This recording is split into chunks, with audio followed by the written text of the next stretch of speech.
Selamat pagi anak-anak Bapak semuanya. Bagaimana kabar kalian? Bapak berharap kalian dalam keadaan sehat walafiat. Pagi hari ini kita akan belajar seni budaya bersama Bapak Pak OPT, dan kita akan belajar. Sebelum itu kita berdoa terlebih dahulu. Mari kita berdoa. Doa selesai. Nah, hari ini kita akan belajar tentang seni lukis.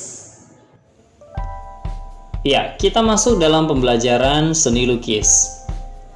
Sebelum kita masuk lebih jauh dalam pembahasan seni lukis, kita akan masuk dan mengenal kompetensi inti yang Bapak gunakan dalam pembelajaran kita kali ini, yaitu KI 3 dan KI 4. Kompetensi dasar yang Bapak gunakan dan indikator serta tujuan pembelajaran kita hari ini, yaitu siswa mampu mengidentifikasi berbagai pengertian lukis, siswa mampu mengelompokkan beberapa jenis lukisan berdasarkan tema-tema tertentu, dan siswa mampu mengidentifikasi berbagai aliran karya seni lukis. Yang keempat, membuat sketsa lukisan dengan berbagai tema. Yang kelima, berkarya seni lukis dengan berbagai media yang ada di lingkungan sekitar. Garis besar pembelajaran. Garis besar pembelajaran Bapak kelompokkan dalam beberapa kelompok. Yang pertama adalah mengidentifikasi pengertian seni lukis. Yang kedua, tujuan berkarya seni lukis. Yang ketiga, memilih tema dalam berkarya seni lukis. 4. Mengidentifikasi alat dan bahan seni lukis. 5. Menerapkan salah satu teknik berkarya seni lukis. Namun untuk pertemuan pertama kita ini, dengan tema seni lukis, Bapak akan bagi menjadi 2 bagian. Yang akan kita bahas kali ini adalah bagian pertama sampai bagian yang ketiga. Bagian keempat dan kelima akan kita bahas minggu depan. Mari kita masuk materinya. Seni lukis. 1. Mendefinisikan pengertian seni lukis. Seni lukis adalah sebuah pengembangan dari menggambar. Biasanya memiliki keunikan atau ciri khas tersendiri. Melukis adalah kegiatan mengolah medium 2 dimensi atau permukaan dasar dari objek. Kita akan lihat dari pengertian lukisan. Lukisan adalah suatu pengalaman artistik yang ditumpahkan dalam bidang 2 dimensional dengan menggunakan warna dan garis. Mari kita saksikan video pembelajaran berikut ini.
Oke, nah, kita lanjutkan. Yang kedua adalah tujuan berkarya seni lukis. Jadi tujuannya ini untuk apa sih orang belajar seni lukis? Untuk apa kita belajar menggambar?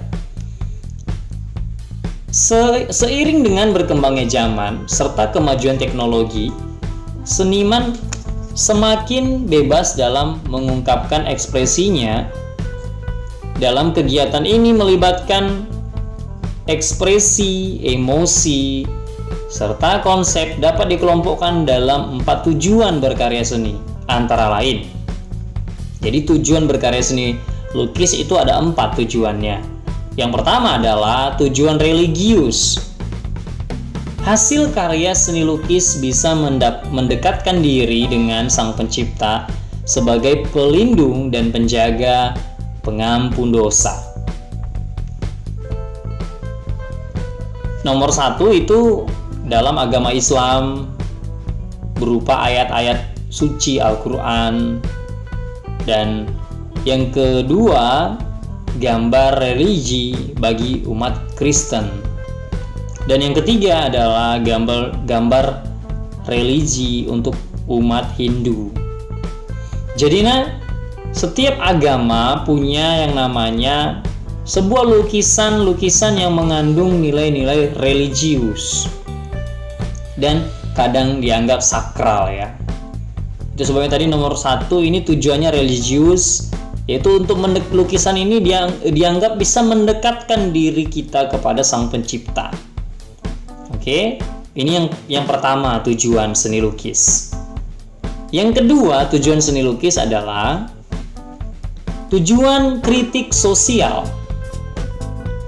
Objek lukisannya bisa dengan simbol-simbol atau perumpamaan yang bisa dikaitkan dengan peristiwa.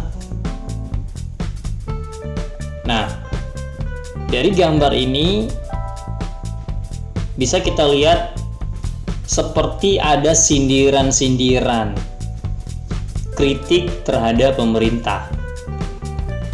Jadi orang seniman yang hobi melukis bisa mengungkapkan ekspresinya, mengungkapkan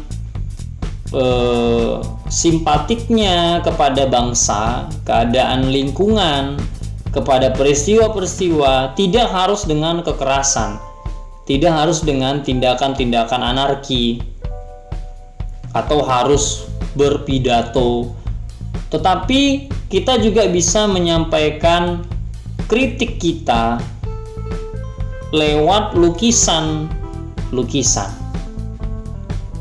Jadi gambar itu juga berbicara ya. Selanjutnya, yang ketiga adalah tujuan ekspresi. Lukisan menjadi media ekspresi dan juga media mencurahkan emosi atau perasaan. Bapak yakin kalian juga pernah mengalami ini ya. Ketika kalian lagi bahagia, ketika kalian lagi sedih, pasti kalian pernah menggambar sesuatu di buku kalian. Benar atau tidak? Ayo. Apalagi kalau sedang jatuh cinta, pasti ekspresinya dituangkan di buku. Bahkan sampai itu wajah pacarnya itu bisa digambarnya. Padahal tadinya dia tidak bisa melukis tuh. Tiba-tiba ketika dia jatuh cinta, dia bisa mengekspresikan, mencurahkan perasaannya, cintanya kepada pacarnya lewat lukisan. Walau nggak terlalu cantik ya. Tetapi itu adalah salah satu bentuk bahwa lukisan bisa menjadi sarana kita mencurahkan emosi, mencurahkan perasaan kita. Ya. Seperti karya berikut ini, ya. Pelukis mencurahkan perasaan dia. Ada yang hobi mancing kah, dia gambar ikan. Ada yang hobi tentang wayang-wayang, dia gambar wayang. Bahkan dia berimajinasi untuk menggambarnya. Oke, ini jadi yang ketiga adalah tujuan ekspresi. Yang keempat, tujuan komersil. Selain hanya sebuah pajangan, lukisan yang telah selesai dapat dijual dengan harga murah hingga mencapai jutaan rupiah dan cenderung mengikuti selera pasar. Ya, benar ya, Nak. Jadi, lukisan-lukisan yang dibuat tidak hanya bernilai jualnya itu murah ya, atau hanya sekedar pajangan, tetapi bisa juga menembus angka sampai jutaan rupiah. Jadi kalau kamu punya hobi melukis, jangan bilang kalau kamu tidak bisa berhasil dari melukis itu. Dari melukis kamu juga bisa menghasilkan uang. Seperti gambar-gambar yang berikut ini. Ada gambar yang paling bawah itu, boleh kamu lihat. Gambar kotak paling bawah, harganya itu ada tulisannya, harganya lebih mahal dari rumah elit. Ya, kamu bisa buka di YouTube ya, gambar-gambar yang bernilai jual tinggi di dunia. Oke, jadi tujuan seni lukis yang keempat adalah tujuan komersil. Kita lanjut. Nomor 3, memilih tema dalam berkarya seni lukis. Ada beberapa temanya, Nak. Yang pertama adalah manusia dengan dirinya sendiri. Oke. Yang kedua, manusia dengan manusia lain. Artinya dia seorang pelukis menggambar orang lain ya. Tadi yang pertama manusia dengan dirinya, artinya dia menggambar seorang pribadi satu aja. Yang kedua ini manusia dengan manusia lain, dia menggambarkan ada interaksi antara manusia satu dengan yang lain. Yang ketiga, manusia dengan alam sekitar. Ya, jadi berhubungan ini dengan alam. Seperti gambar yang pertama, gambar orang ada beberapa petani yang sedang berada di sawah, dan gambar pemandangan ya. Jadi ini kedua gambar ini dikategorikan ke dalam manusia dengan alam sekitar. Yang keempat, manusia dengan alam benda. Jelas seperti judulnya, manusia dengan alam benda, maka gambar-gambar yang tergolong ke dalam kategori ini adalah gambar-gambar benda. Seperti yang nomor 1 dan nomor 2, atau bahkan di luar kedua gambar ini. Ada banyak sekali contoh. Yang kelima, manusia dengan aktivitasnya. Oh, ini. Jadi gambar yang ada lagi di padi yang sedang memanen ya. Atau gambar yang sedang ada di pasar, di pajak begitu, sedang jualan, sedang transaksi. Ada orang yang sedang menarik becak di situ. Nah, gambar-gambar yang seperti ini tergolong ke dalam kategori manusia dengan aktivitasnya. Yang keenam adalah manusia dengan alam khayal. Artinya ini dia tingkat imajinasi yang tinggi untuk membuat ini, anak. Kamu bisa lihat nomor 1 dan gambar nomor 2 itu adalah gambar yang hasil imajinasi orang ya. Ya, ini hasil imajinasinya. Mari kita saksikan video pembelajaran berikut ini.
Nah, bagaimana anak Bapak semuanya? Sudah paham tentang seni lukis?